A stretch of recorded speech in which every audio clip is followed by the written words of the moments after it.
Never Been Kissed, Navigating Changes, and Welcome Black Home.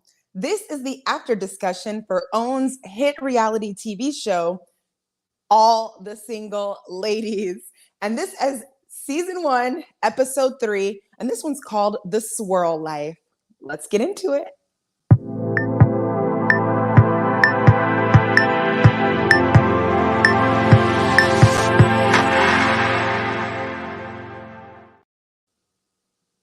Yes, Never Been Kissed, Navigating Changes, Coming Black Home. This is the after discussion for All of the Single Ladies on OWN, season 1, episode 3, The Swirl Life. You know, we're about to have a good time and have this good conversation. And why would I do it by myself when I have such amazing friends? Let me introduce my first girl up who was on time here, ready for it, and the creator of Surrender Sessions, Keandra. Hey, happy Monday. Hey, happy Monday, girl. Sure. Let me see who I got in the chat. What's up, Hi, Tawny? Okay, so I kind of like this format, but we're just so far. We're just playing around, seeing how we like things. Kisses. Yeah. So how's your Monday going so far? It's been full. It's been very full. I'm officially in the stage of having to really be efficient with time because there's just so much going on.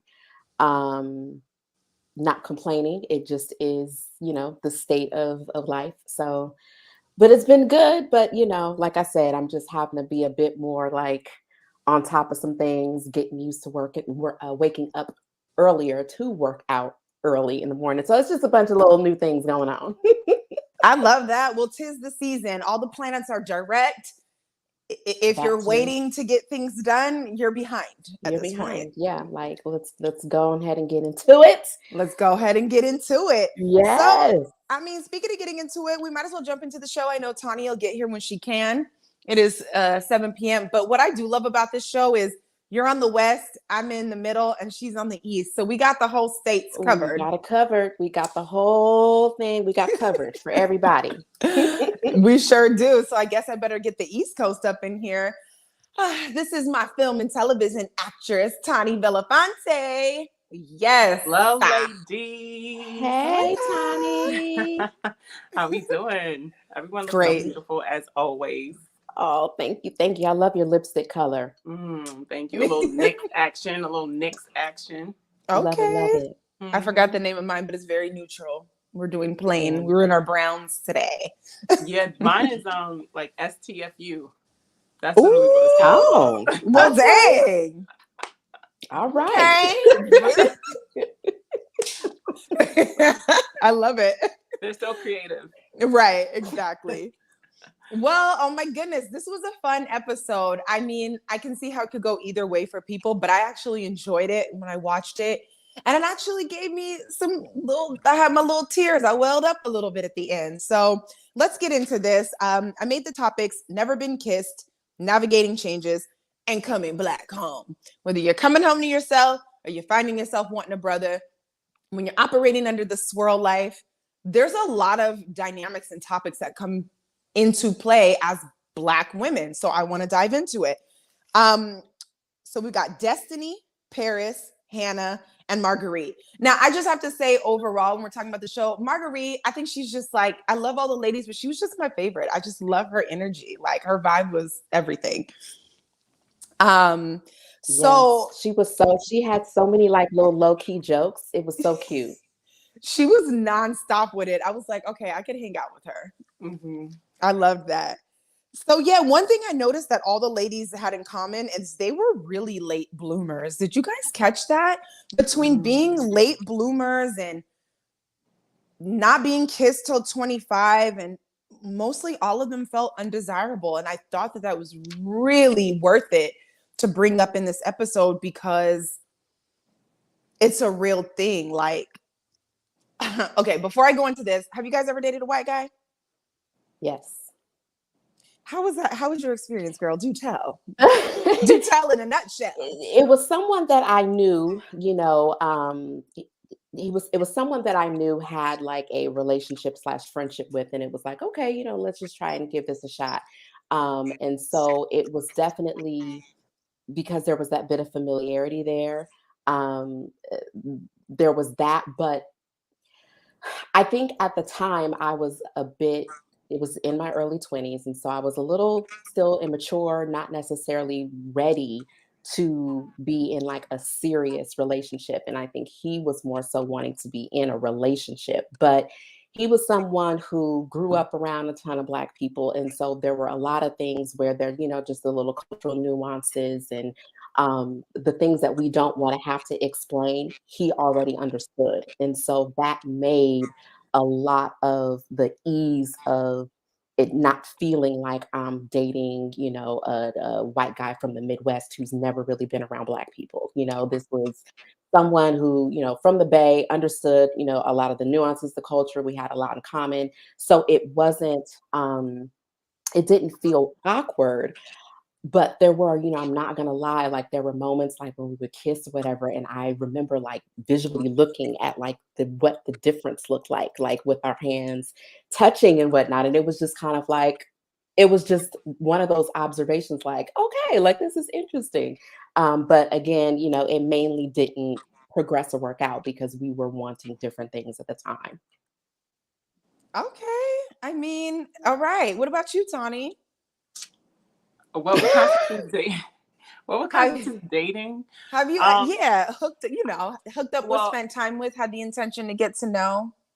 So I've been out on a few dates. Like I've been out on, well, no, I have been on a few dates. I've been out with a few white guys, but there was only one that made it past like a first date. So like, I think I've been out with maybe 4 white guys, I think. One started in college. That was like my first situation. Actually 2 in college, and then I guess maybe 3 after college. And they've already pretty much just was like one date.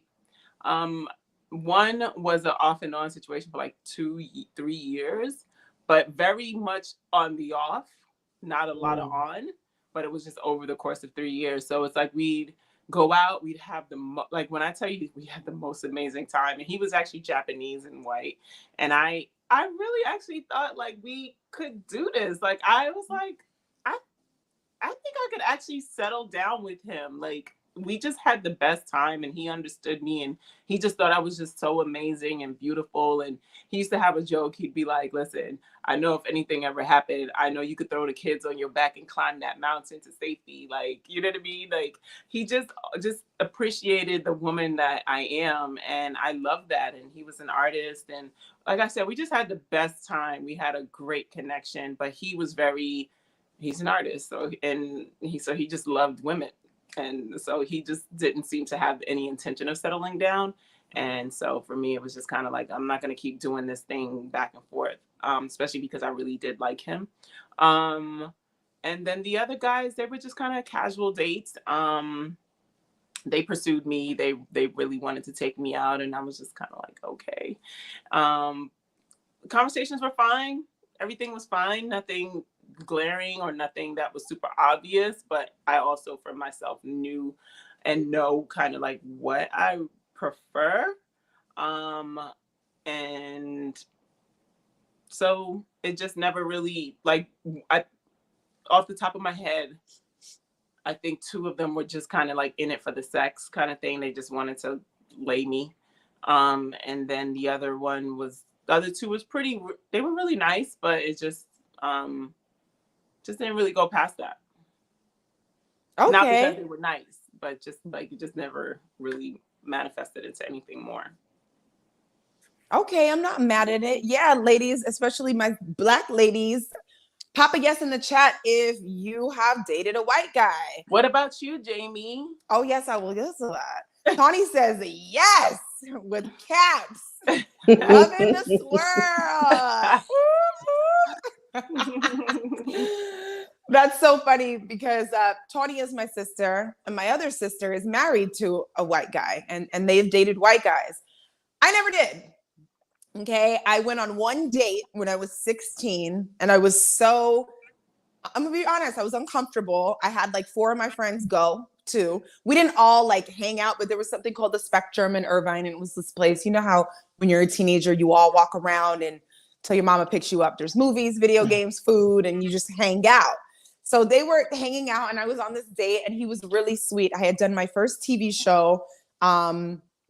And I met him there. So he was I don't know what he was at the time, but he was kind of like a big shot on set then. It was just so long ago.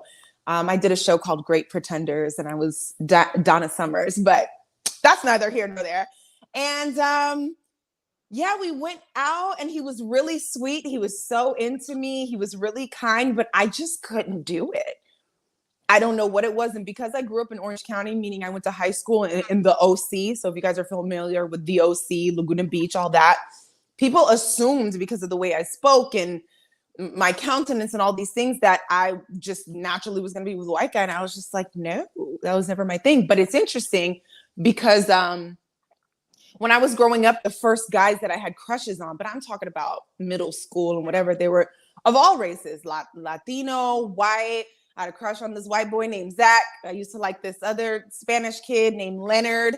Like, you know, I had all these things, but you know, then I met a guy. His name was Tyrone, and it was the 8th grade, and I was like, oh, okay, well, yeah, that pretty much sums it up, you know. And I never dabbled, dated, kissed, anything. So, yeah. I don't know. Maybe I'm really picky about those things. It just wasn't my thing. But I see here with these ladies, never been kissed. When was y'all's first kiss? Do you remember how old you were when you had your first kiss? I was 16 and I thought that was late. I was like, that was my first kiss though. That was my first. And he caught me off guard. I didn't know what was going on. I was a little sheltered, but yeah, I thought that was late. And I see Hannah didn't have her first kiss till she was 25. And I was like, oh, okay, I'm fine. Well, I'm gonna say I was 12. I'm gonna just say that. I was young, but yeah, I was about 12. Yeah, I was young too. I was about, dare I say, like 10. I didn't really want to say 10, but yeah, like I was young. I shouldn't be out here doing these things, but you know. No, I think that makes sense. You start to kind of like look around. I felt late, and I think it was 15 because I was in the 9th grade, but I felt late at that. I think it's middle school-ish. Like, you know, I think it's normal. I felt like I knew I was hella late, so. Yeah, I was at a like a sleepover, and my mom really didn't let me sleep over people's houses when I was younger. But this was actually one of her like really good friends. Actually, God rest her soul, she passed away a couple years ago from cancer. But yeah, I was at her house, and there was like a big party like now down the street with one of her like nephews or family friends or something, and it was a bunch of us kids and. It was so interesting. There was a boy there and I thought he was cute and he thought I was cute. And I was just like, oh, and then I was really innocent about the whole thing. But they literally, between the other 2 girls, and I think it was like either 1 or 2 other boys, or it was 2 boys. I don't remember, but it was a group of us. And they were the whole time trying to get us to kiss, like the whole time. And I was like, I didn't really want to kiss him. Like I hadn't kissed anyone before. And I was just kind of like, you know, I just thought he was cute. But when I tell you it was a huge house too. It was like a mansion. And then the kids that lived in the house, they had a playroom. And they would like, and the playroom had 2 entrances on either side of the room. And they would lock us in. They locked us in the playroom, trying to get us to kiss. They locked us in a closet, trying to get us to kiss. They locked us like literally everywhere they could possibly lock us. And then it wasn't until like the night had fallen at this point. It's like 8:00. And somehow they got us into the basement, and then they locked the door of the basement. They would not let us out. And I was just like, and then he was just like, I guess we're going to have to kiss. And I was like, oh my gosh. Like I didn't know what I was doing, but we sat there on the stairs. He got close and I was like, okay, this is happening.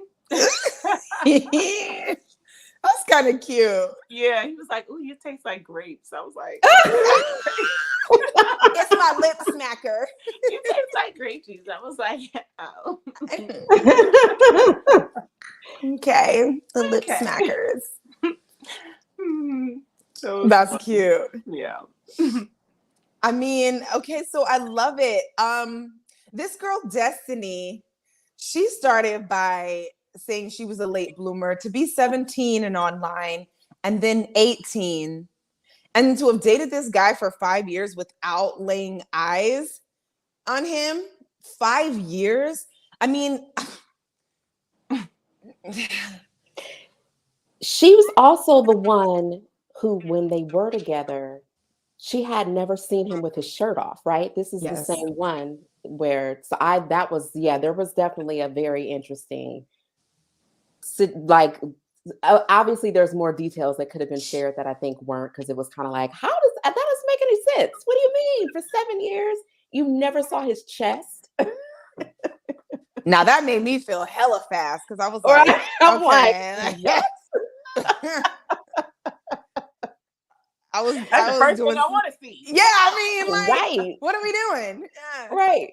Yeah.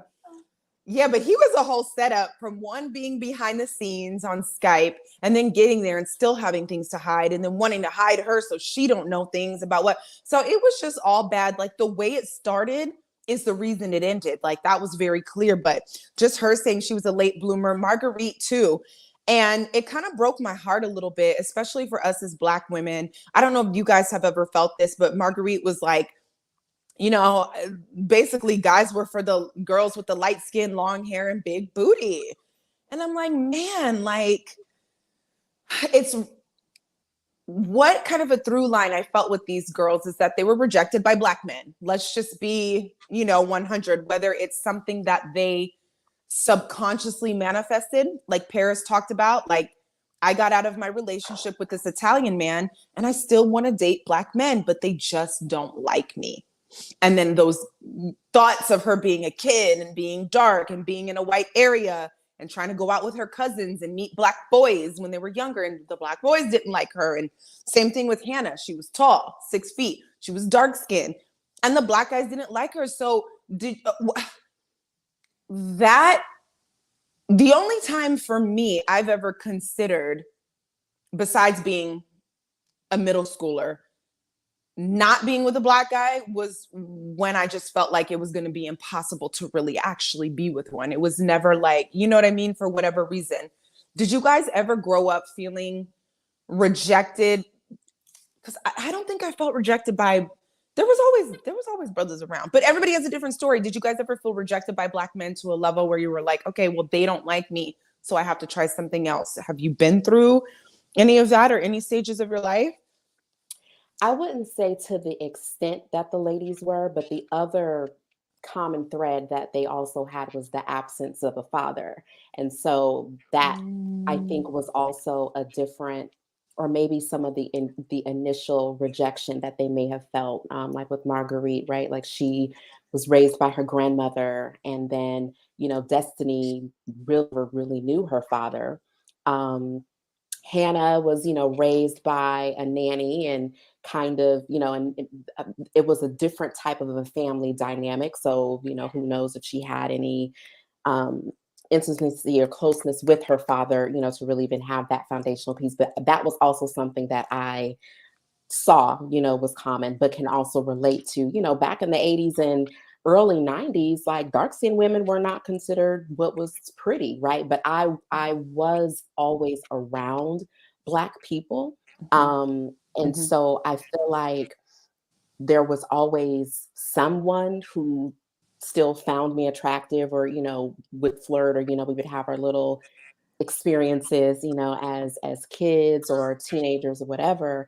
But not to the extent of just feeling like all of them don't like me. Yeah. But I can understand how you can internalize some of those beliefs and the, who's hot in the pop culture and all that. Because, we know now that it's a trend and it changes, you know, like one minute in the 80s, yeah, it may have been, you know, the light skin, you know, maybe biracial with a particular type of texture hair or whatever. But then, you know, mid 90s or somewhere in the early 2000s, it turns into, you know, Blasian women. And then, you know, now it's more of this like racially ambiguous Kardashian-esque looking woman. You know what I mean? So it's like, or it's even more focused on like the physique, you know, the bubble butt. So it's just, I don't know. It's an interesting thing, but I could relate to that feeling again, just kind of wrapping up my point. I can relate to the feeling of not feeling beautiful and feeling like amongst my community, I'm, you know, who people would gravitate towards. But never did I feel like I didn't have the opportunity to date Black men or have those experiences with Black men. Yeah, I can Mhm. agree with that. Like, I don't Mhm. think there's ever been a moment where I felt like completely disregarded by Black men. And most times, the guys that I did like liked me back. So that was always assuring. For the most part, I don't think there was really too many guys that I like, oh my God, who is that? And I didn't have his number by the end of the night. But I will say that um, if I was in a group of girls, however, and it didn't matter if these girls were tens or threes, for some reason, I was the one that was chosen last. And so that was my sense of rejection. That's when I would get rejected. And I never understood it. It's like, it's four of us or three of us. I know I'm decently pretty, and I know I might be a little prettier than somebody else. I don't judge people like that. I don't, measure myself against others. But for some reason, I was always the last one when I was in a group like that, for the guy to come up to me, or it would be like a straggler guy. And then he's like, okay, I guess I got to talk to her. And I never Mm. understood that. I never understood that. I never knew why that was. But those were my moments of rejection. Um, and it's interesting because like when when I look at myself, I don't necessarily think of myself as light skinned, but I think darker skinned women would consider me light skinned. Like, Keandra, do you think would you consider me light skinned? No. Okay. So No. I remember having a conversation with a couple darker skinned women, and they said to me like, oh well, you're light skinned. And I was like, I'm not light skinned. Like, I think like a light skin more like a red bone when I think of light skin. Like, I think of like Mhm. light woman. So then when she said that, I was wondering, like, does she consider women like you and I, texture colored Jamie, like a lighter skinned woman, for her to then say like they would always go with a light skinned woman? Or was it really like the more red bone light skinned woman? Additionally, that was just an aside, that's an observational thought. But even though these women were rejected by Black men, never once did they not want the Black man. And I hear, we hear that conversation from Black men who tend to date other races of women. Oh, well, when I was younger, the Black women didn't like me, or they didn't want me, or they wasn't checking for me. But what does that have to do? Like, you were exposed to a segment of a population, like a small group of people at a certain time in your life. Yeah, maybe you were awkward. Maybe there were other factors at play that you're not considering, but you're just summing it up to the fact that you were a Black guy and Black girls didn't like you. Listen, I was teased by Black boys growing up more so than not, but none of those things made me feel like I don't want to ever be with a Black man. I don't want to be, you know, married to these men. So I just find it interesting that we still hold space for them in a way that it may not necessarily be reciprocated. And even the young lady Charmaine, the one who was dating the Italian guy, Paris. Paris, she even admitted that she actively did things to find herself in the company of other Black men. So Yeah. she went out with her cousin. They Yeah. went to specific places that they knew there was, on this side of town, that there was going to be. And so again, when Black men tend to date outside of their race, they say, well, I don't meet a lot of Black women in my, Proximity. work. Yeah, my proximity or my workplace or at the school I am, and it's like, but are you making an effort? They always seem to find an obstacle, whereas we find the solution, when it's really like they're supposed to be the ones finding the solution, right? But if we want that, we find a way to put ourselves in a position to get it, whereas they have created these excuses around why they're not dating within their race, or why they have somehow, sought out women of other races. And I always beg to question whether, if they were in the same predicament, in the same in a all white environment, or whatever race of women environment, if those women would want them at that time as well. Would those women be attracted to you just as much as we weren't attracted to you at that time? Maybe you just grew into yourself. Maybe you just became more confident, and now you just, exude something different than now women want. But they they attribute it to their success and their money. And now Black women want me, but you didn't want me then. But it's like, I think that's so unfair. I think that's really unfair. I feel like most men that I know just like women. And I kind of get that because, I mean, look at us. Like, let's be real. Like, from skin to hair to body to vibe, like, I have an array of a colorful bunch of beautiful friends, and it's just, women are beautiful. So that part I can understand.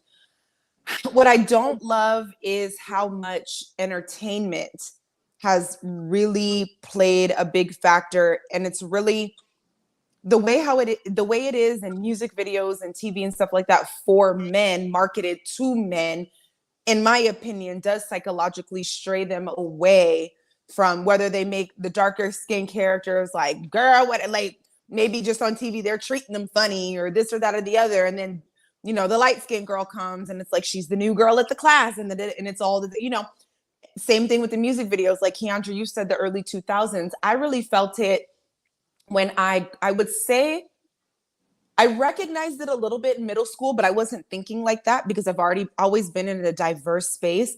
But when I moved to California, I was like, oh, this is a thing. These dudes they don't like Black women.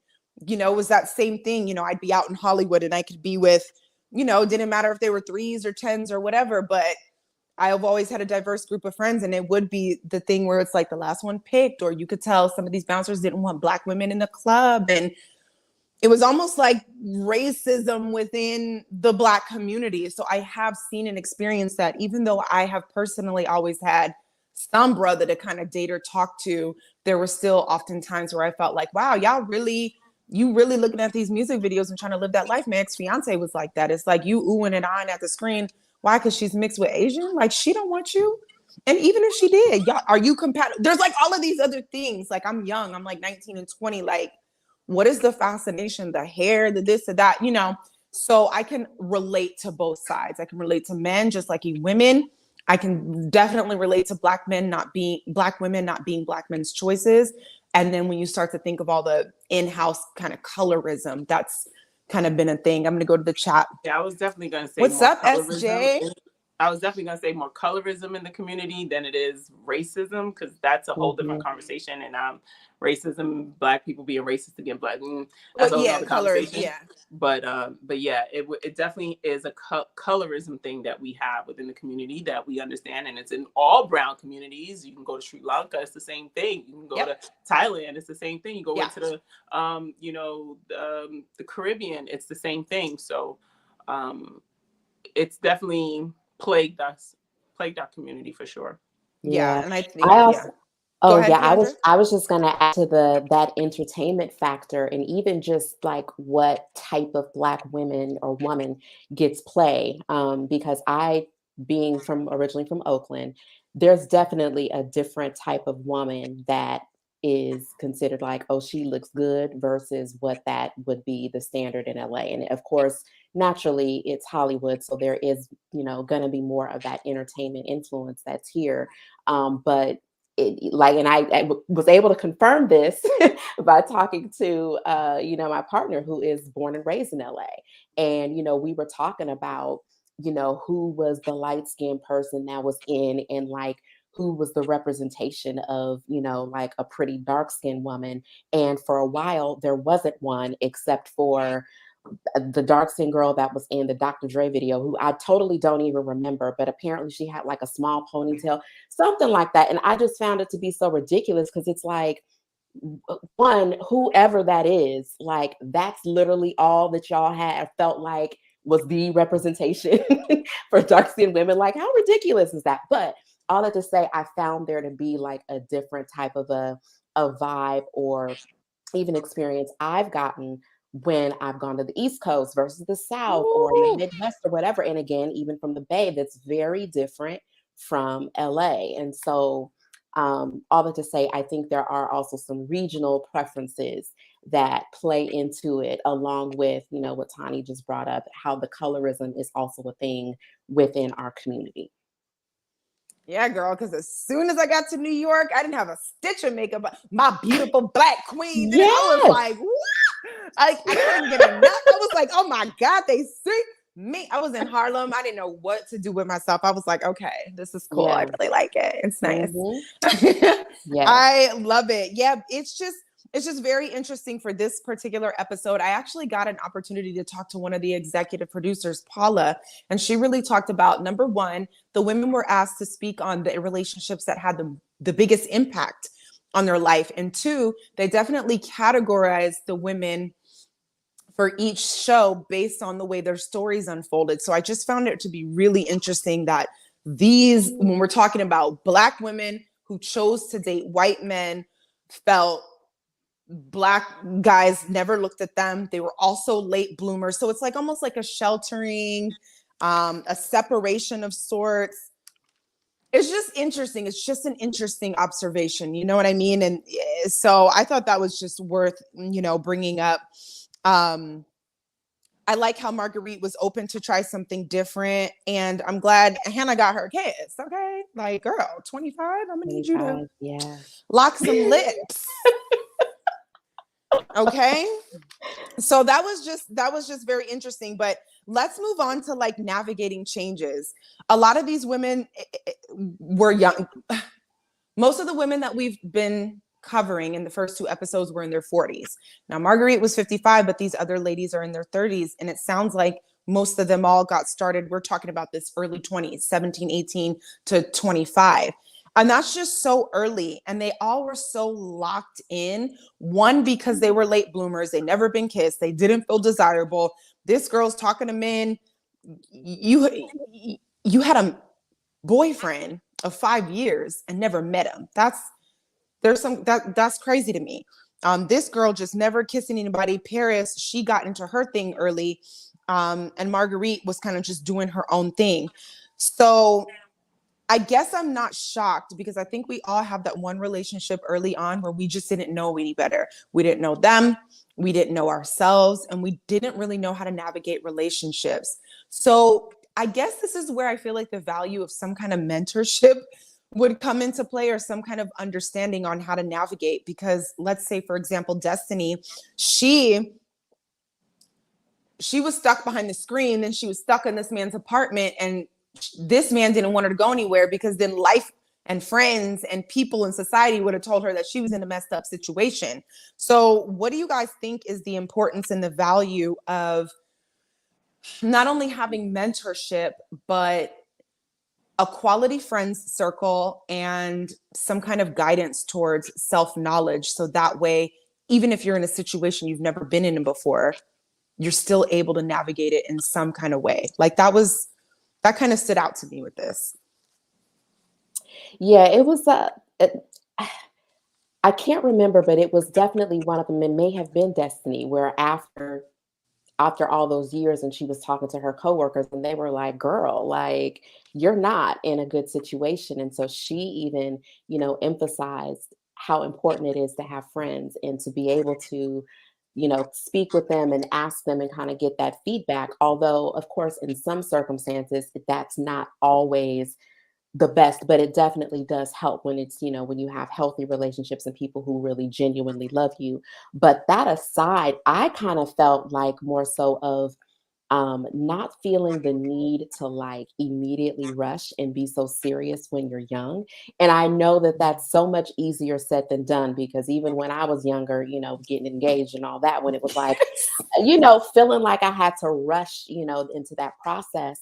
I think that was where just a lot of just being naive, you know what I mean? And not having my own experience in life to understand, what do I really like? What do I really want? And being able to figure that out for me. Like, what is Keandra into and what do I want? And so I think there is a place for the guidance and having a good friendship circle, but there is also that self trust and awareness in your own experiences before you're feeling the need to be locked in a relationship, especially at the extent, of Destiny's. Paris, she got married very early as well, and didn't even really vibe or have an understanding of like what it would be like when she made the commitment to move to Italy. So there just was a lot of things Mm. where it was kind of like, of course, when you're young, there's just certain questions you just may not ask. I mean, even Marguerite, even though she was just down for the experience, they up there sleeping in park benches, in Europe and whatnot. And it's like, I know for me, it's like I would think of like, where are we going to stay? You know what I mean? Like, instead of just being like, all right, I'm hopping on a plane and you have no details for yourself. But again, some of that comes with your own maturity, concern that you have for yourself, and learning and growing, and having those experiences. I mean, it sounded like she still had fun and it's a great story, right? But in the moment, it's like, what? Sir, like, what are Like, we no, you doing? gonna play the bongos, and like, no, that's not how we're gonna support ourselves backpacking through Europe, is you on the street corner playing the bongos. Like, no. Yeah, no, I agree. And I like what SJ said here, because this kind of ties a lot together. When valuing yourself in general, it'd be necessary. And again, going back to the first topic, if these are women who are late bloomers, felt undesirable and all these things, once somebody locked into them, I'm pretty sure it was pretty easy to just go with it. Not only that, but even though I was dating a Black man at the time, I thought, oh, you're supposed to stand by your man. You're going to go through hard things. You guys are supposed to stay together. You're supposed to work it out. And I didn't even realize that so much of that was compromising my self-value. I thought I was doing the right thing by staying in the relationship. You're supposed to stay together. And then, of course, that went back to like my childhood. My dad was very like, I'm with the family. I'm not leaving. You work it out. You stay regardless. Da, da, da. So I'm taking that like 19, 20 years old. Like, you stay, you make it work. We're getting married. I'm engaged. And so I definitely think those are such formative years, 17, 18, 19, 20, where we're learning what self-value means. I do think it's very easy to get caught up innocently. Mm-hmm. Yeah, absolutely. You definitely need to have counsel. But I also feel like, and not everybody is fortunate enough to grow up with the 2-parent household or 1-parent household, or, even in a household that loves you or is giving you any guidance, which is when, like Keandra said, that whole self intuitiveness needs to kick in. But I remember my mom would tell me certain things, which was just always just being mindful, being a leader, not a follower, So I think I probably navigated in a way where I was just conscious of what was happening in those like quote unquote teenage years, right? Where I wouldn't have dated somebody for 5 years and not have seen them, not even once, like not even a picture in the mail. Like that was really weird. And I think if she was talking to her parents or someone, even that time at that time, they would have said, "Hey, girl, like this is different. This is too different." My mom would be like, "You don't even know if he's a serial killer," especially because the Right. internet was so young at that time. The internet was just kind of like, coming around, I guess, when she was doing this type of relationship, right? Was started on Yeah. Skype type of thing. Like, my mom would have definitely encouraged me to find out who am I talking to. And I definitely was in a relationship in my early 20s that same thing. It was like we said it, we were gonna ride or die, and so we was in it for the Baby. long haul. We said we was gonna love each other, no holds barred, and we did. It was just a lot. It was a lot of passion. It was a lot of fire. It was a lot of flames. It was just a lot of all the things. But we both stuck with the relationship because we committed to sticking to the relationship. So on one hand, that was beautiful, right? Like being young, going through all these issues, but knowing that, hey, he's not going to leave and I'm not going to leave, and we're going to find our way through it because we ride or die. That was the music. Ride or That's what die the music was the told us to music. do. You Yep. know what I mean? Meth and Mary, they like, I'm a ride with I you. need a Like, ride or die chick. we here, yeah, ride or die chick. Like that's what it was. So I think for me, it was exciting and fun and like thrilling to be in this relationship with all this tumultuousness and passion and fun and laughs. But it was bad when it was bad, you know. But I knew at a point in time, I knew it was time to go. Yeah. And I finally realized, like, yeah, this is not gonna get any better, and it's only gonna get worse. You know, I found the strength and the courage to walk away, but I really did love him, and I know he really did love me, and it was young love, but I don't think that discounts whether or not it's love. I think Agreed. young love is like almost the purest love because you don't have a lot of stuff you put onto it, right? You just have the feeling, and you know that the feeling that you feel is valid in a way, and you nurture that. But yeah, counsel is important. Talking to friends is important. And if you find yourself in a situation when you don't feel like you can share it with anybody, you might want to think about the situation you're in. Like if you can't share it, then you might be doing something, or you might be involved in something that is unhealthy. Mm-hmm. Facts. No, those were great points. And I do love that these women, I got to give them grace with their things, obviously, because they were young, but also it's like these first relationships we entered, we were just here for it. And I love that Marguerite shared, like, it was her first lovemaking experience. She said, I know what I'm doing. He said, no, you don't. Right. And she was like, have you done this before? And that's interesting because it can go both ways, right? You can start out inhibited and then get, more free, or you start out free and your life experiences cause you to get a little more inhibited because now it's not that young open love where he wants to marry me in Italy and he wants me to move in and we're Australia and doing all of these things. It's more like, especially because the time that we're in, we went from the 90s where it was like everybody's let's get married, making love. It was Boys to Men to Jagged Edge to Drew Hill. Everybody was talking about everything they was finna do to your body. Like we were just following directions. Okay. Silk, color me bad. Mint condition. If you really want to get into it, TLC. We was just following directions. But things have shifted a lot since then. And so I think people are still following directions, but it doesn't leave room for the like, I'll make a love to you.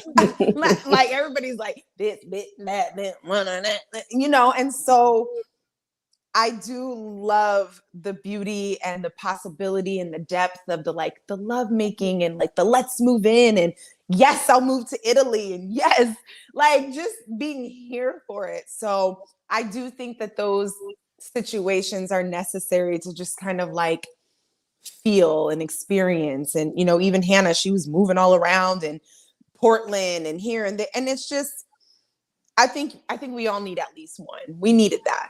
We needed that to go buck. The one thing that I will say that also, for sure, Marguerite and Paris, where they were able to comment like, these were still good men, like they really felt loved and adored and cherished, which ultimately is what most any woman wants, in their relationship. And so I think, in spite of some of the not aligned experiences that they, had where they were like, yeah, after a while, this just isn't working, they also felt fulfilled. They were receiving something that they, that most women want to feel, and that they both commented that at the end of the day, these were great men, and so I thought there was also something nice to, to be acknowledged and said about that of like, okay, it's not like everyone was a jerk and trying to pull this wool over your eyes and, you know what I mean? And take advantage of you for being so young. Yeah, I don't think I didn't get the feeling that guys were about that back in the day, kind of like that. Even I felt like they were trying. These guys, they wanted to be boyfriends. They wanted to do the right thing. They wanted to engage. They wanted to you know, meet the family and parents. I feel like there was a little bit more meat and potatoes to it. Except of course the guy Destiny was dealing with, who just had her cut off from the world. She didn't meet his family or anything, but I feel like, again, back to those early days, everybody was here for it. They were really trying to give it a good old Boy Scout try to be the man. Like, you know, that was kind of the tone of things. And yes, I do love how Marguerite, even the guy that she was with, even when they separated, the way he was just like, I love you enough to let you go. That's really big, especially at a young age. You know, if you don't find anyone to love you like you deserve, I'll be here. So to have somebody show you the capacity of love that's available, whether it worked out or not, I really thought that was so touching and necessary. Yeah. I like that. All of us just wants this, like you said, we just want the security. And then from there, we can really just let our guard down, take the wall down, and just really be the submissive woman that, you know, men desire and that we want to be. But until we feel that security, knowing that, like, through your words, because sometimes it's not enough. Sometimes with your actions are great, but sometimes you just want to be reassured through words. And so you need to hear the man say, I'm not going anywhere. And you're like, panty drop. You know? That one's always going to get me. I'm not going anywhere, because we'll act up. We'll have moments, we'll act up. Things will be hard. It'll be whatever. But to know it's like, no, because there's choice in that. There's clarity at that. I'm not going anywhere. That means you choose me over and over again. And at the end of the day, in my understanding, that's what's required in a marriage. You ain't going to like me every day, but do you choose me? Are you going anywhere? Is it, you know, so that security is beautiful. SJ in the chat says they were just young and too free spirited, not thinking of the realities and true responsibilities of life. And I have to agree. You see that with Paris. I can't say I wouldn't have been down to move to Italy, but not taking into consideration, I don't have a car, can't get a job, I don't know the language, his family doesn't like, that's very isolating. So I could see how she might have had to throw herself into that space to realize it wasn't going to work for her. Same thing with Hannah, because I don't want to say because she started later in life, but sometimes it takes relationship to actually draw what's going on out of you, or what you need, or understandings. And even for Hannah to see that she wanted different things, she was seeing differences in the person she was with. She knew she needed space, and then he broke up, and that was hard. So there was a lot of back and forth. But I think that's why dating, like if we're going to go into date multiple men, have a roster, I think when it's early, that's the best time to do it, because you're actually exploring what you really want. I don't know if you guys saw, but I had a chat with Nyatu Marvel. He's a dating and relationship consultant. So if you go to my page, you guys can see that in the last. But he was talking about how a lot of the times when we're dating people, we are looking at them and what do they have and what do they do and how does it look like what they're doing. But if we're really collecting data, like, are we collecting the data on ourselves necessary to make the right decisions for ourselves? Because ultimately that's all that we can control. So I thought that was really powerful. And I do see that in every one of these women. They explored what worked for them, what didn't, what they liked, what they didn't, but giving it a shot was what got them to where they are now.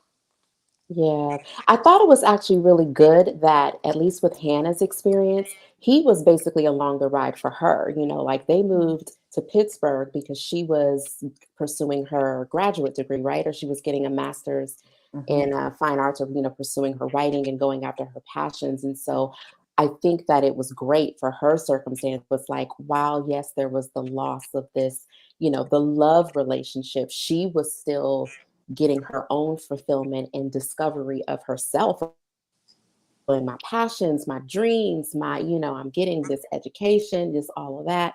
And so she didn't necessarily lose in that regard, as far as like still pursuing what mattered for her. Yeah, she definitely went after her dreams and was lucky enough to find a man that was willing to follow her. That was really powerful for her. She didn't have to make those compromises. Good point. I like that, because it seems like Paris compromised, not because she meant to, but even with her being an English teacher and now being like basically a host or a personality, it's like You know, did you make that move because you felt like, okay, I'm gonna be in Italy. This is the kind of job an American woman has in Italy. This is what I want to do. And it's like, is that really what you want to do? Is that who you are for real? And I'm happy in that regard. It didn't work out for her because it wasn't, I don't believe it was authentic to who she is I at feel her like core. she could have gone to Italy. Listen, I think what she said in terms of why she didn't get a job was pretty much the real reason why she didn't get a job. Mm-hmm. I think she should have been able to go there and thrive. There was nothing. She was qualified. She could have been able to teach ESL. You know, especially being an English major. And usually when you're teaching ESL in these other countries, they actually don't require you to speak their language. You really can just speak English the whole time. But it was just interesting that she did have a difficult time finding a job. It shouldn't have been that hard. She should have been able to go find a job. Then she would have been able to get money. Then she would have been able to get a car. Like, I think things would have been able to more seamlessly unfold for her if at least she was able to get past step one. But it was just very difficult being in Italy, being a Black woman, and just not really having any more support to lean on or have any references or anything like that. And then from there, yeah, you're isolated. Yeah, I do remember her saying because the UK was close, they didn't need English speakers. And that's why I think it was a blessing because it might have just been misaligned altogether. Like the resources weren't there. But, maybe she could have, I don't know. It just seemed like I felt so much redirection in her story. Even when she left him for a year, she's like, I came to California where we were supposed to go. And now she's thriving and finding this and finding that. And even when it ain't working out with them, she's like, boom, apartment. It's like things move differently for you and they flow when you're aligned. And again, when it comes to the alignment, I don't know if she would have had the awakening as well that was important to her when it came to the Sandra Bland thing, the George Floyd. Like she went from thinking like, color is not a thing. We're all human, which is beautiful. I do think that there is value and weight to that. But then also like, okay, but wait, I'm Black. Like, wait a minute. Like there are things and we're going to have Black kids and we need to have some Black-sided discussions and Black is a thing actually. And he's still in the land of like, no color lines, like no. And so that misalignment is just, I just see so much alignment when it comes to her thing. Like, okay, you had to get moved around so you could fit in the puzzle piece that was a lot more fitted for you. Because all that other stuff that you was thinking and feeling and seeing, I just don't believe it was authentic to you. And I don't even mean that in a bad way. We all find our way when we make decisions that just come from maybe what somebody else wants, what we think we have to do, or the only options that we have instead of from the heart, you know? Yeah. I mean, that part for me was really telling because I remember it actually just reminded me that I did. And you remember, Jamie, I told you about this guy. I went out with a white guy, sometime last year. Well, yeah, obviously since January. So I guess it was probably maybe the end of the summer or so. And we ended up talking heavily about race and like racism and the construct and systematic oppression and stuff like that. And he just did not get it. And I'm telling you, if I'm going to date a man of another race, he has to understand. He has to understand because I can't experience microaggressive racism in my day to day that I know is present.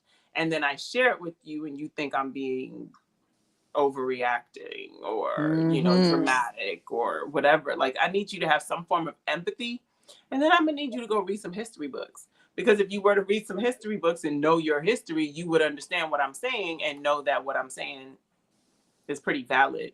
So yeah, like for me, those are entry point stuff. Like we're not gonna get far in an interracial relationship if I can't know that I can lean on you to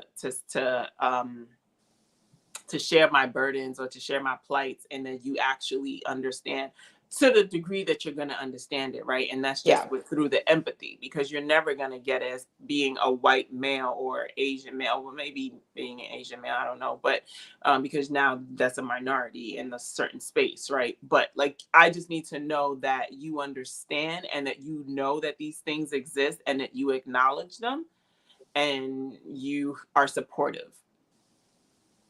Mhm, mhm. Yeah, that's Yeah. fair. That support goes a long way because even Marguerite, even though it wasn't race related, the second that man was like stuck up for her and was like, nah, I'll always protect you, she was like, I love you. Like, it's really that simple. You gonna be here for me or not? Like, you gonna look up on somebody or not? Because I like that. Like, I need you to understand and ride for me and see these things and be observant and emotionally intelligent and empathetic to a level that makes me feel safe. That is a panty dropper. Absolutely. No Pretty lies. simple. Yeah.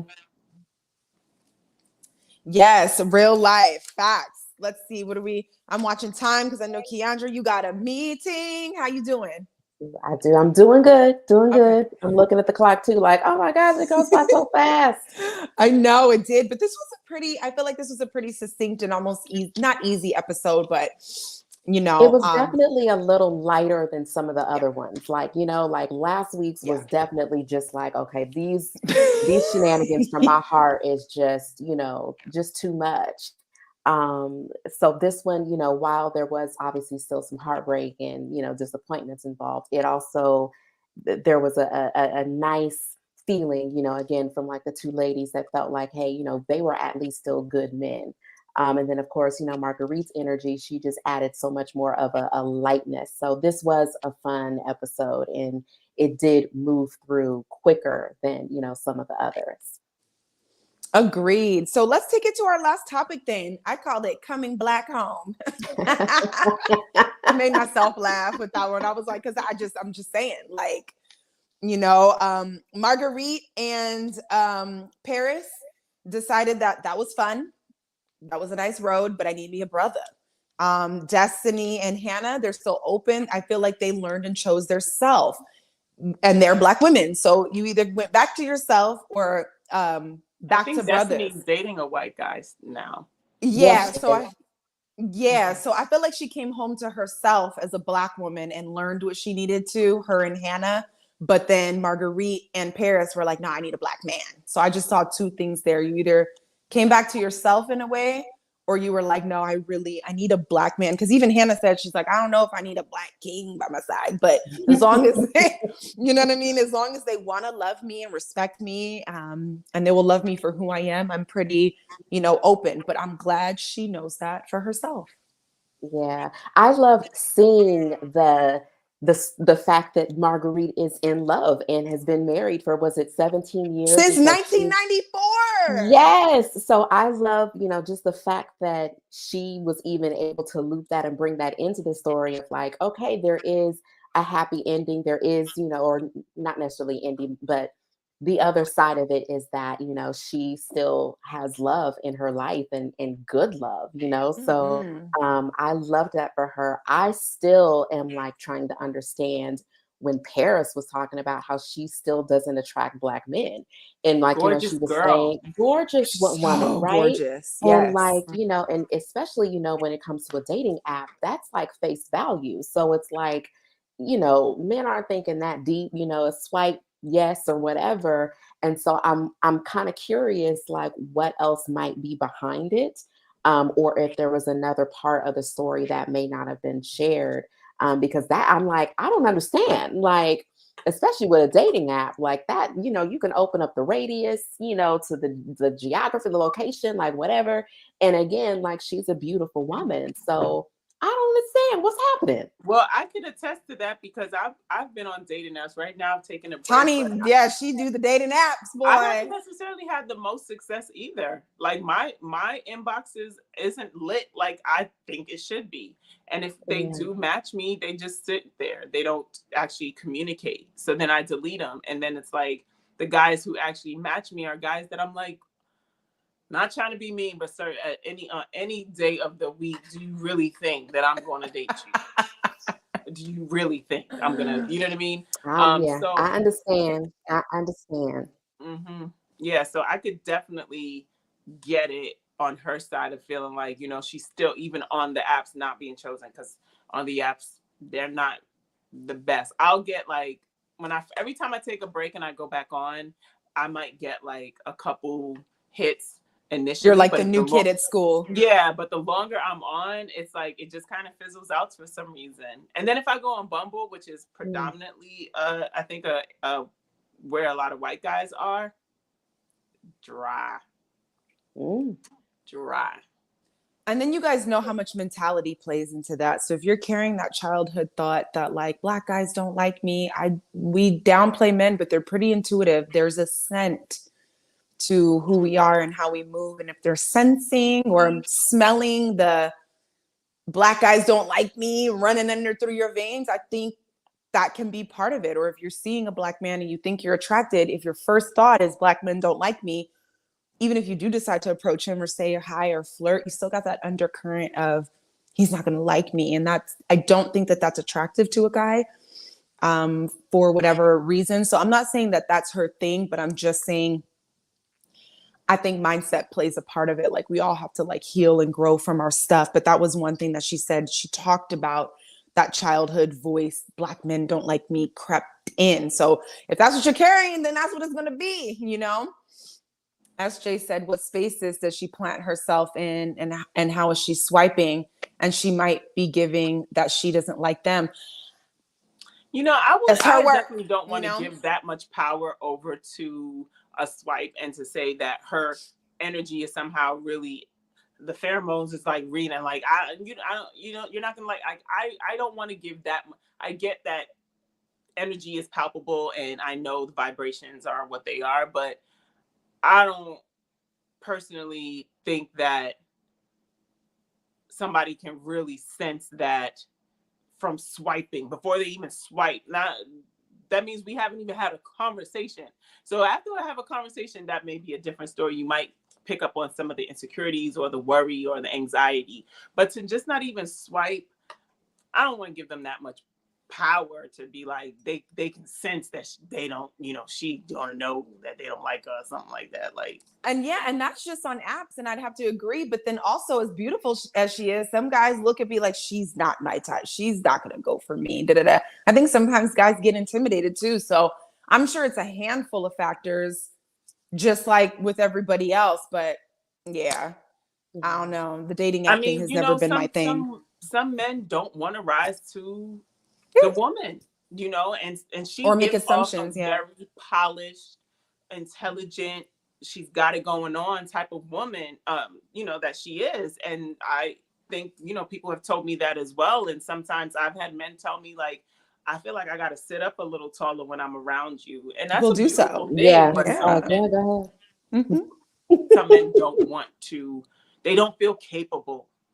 And so of maintaining that. Yeah.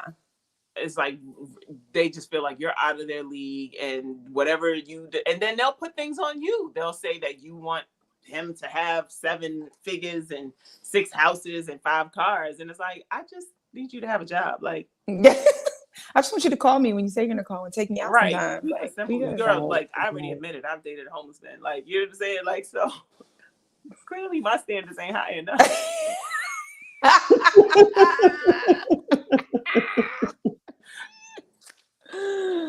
Oh my God, that is hilarious. All right, ladies, I do have to run. This was a great panel once again. Yes. Definitely enjoyed the combo. Yes, thank you, girl, for chiming in. And I'll text you, do your meeting, tell Celia I said hello. Will do. All right, boo. Good night, y'all. Bye. Yeah, we're pretty much wrapping up anyway. This was a pretty succinct one, but yeah, I think, and this is why I love having this space, and I love that this show is Black women, because as much as we try to say, we're all human or we're all women, yes, we are, but there is something different and nuanced about being a Black woman and dating a Black man and Black families and Black love and the Black experience. So I love having the opportunity to kind of see that. And I do feel like it's a coming home. I don't know. I don't have anything against any other type of guy. They'd be fine. They got nice bodies, fun personalities, but I feel at home with a Black man. That's just my experience. It's just the way my heart feels. I think it's the way my vibe beats. And there's just a thing. And I love it. I couldn't imagine being anywhere else. And the only time I've considered is when I'm trying to psych myself out. Like, it's been a long time. Any of y'all brothers, no takers, this ring is naked. Like, you know what I'm saying? All the single ladies. But it's not real. It's not authentic. And for me, and yeah, to be able to come back home to, you know, the Black experience is just always, it's been so important to me. And it's funny because my sisters aren't like that. They both date white men. I don't know what happened. Maybe it's because I grew up, you know, right in the thick of things. Okay. But yeah, it's just, that's what I need. So what about you? You think you can see yourself at this point marrying outside, or what? You open? How are you feeling? I'm definitely more open now than I have been, you know, when I was younger. And I feel like if it happens organically and I feel those things that I feel, I won't deny it. There you go. And I will accept it. And I will know that that's what God has for me, especially at this point in my life. Like, it's like, if I've been out here all this time and it hasn't happened and here he comes, clearly this is who it's supposed to be, kind of thing. So I would be willing and I would be open, and whoever loves me, I'm going to love them back and love them heavy, love them hard. I would prefer, you know, a Black family, Black children, and all that stuff, continuing the legacy. But at the same time, God put us all here, and we're all, you know what I mean? We can love each other, and we can find love in differences. So I'm open. If it happens, he'll be lucky. Any of them will be lucky. There you go. I was gonna say yes, ma'am. Well, I love it. This was great. This was so much fun. Good stuff. Tawny, thank you so much. Great show. Thank you, ladies. Thank you for tuning in. Thank you, SJ. Thank you for your comments. You guys already know the deal. Like, comment, subscribe. Make sure to join us again. I think I will be going live with a couple of ladies from the show this Saturday. And then, Tawny, if you want to come in after you're done with work or whatever, of course, you know that door is wide open. But I'm going out of town next week, so I didn't want to leave y'all hanging. I had to hit you with something. So SJ said swirling. Yes. I am not mad. But yes, you guys, thank you so much for tuning in.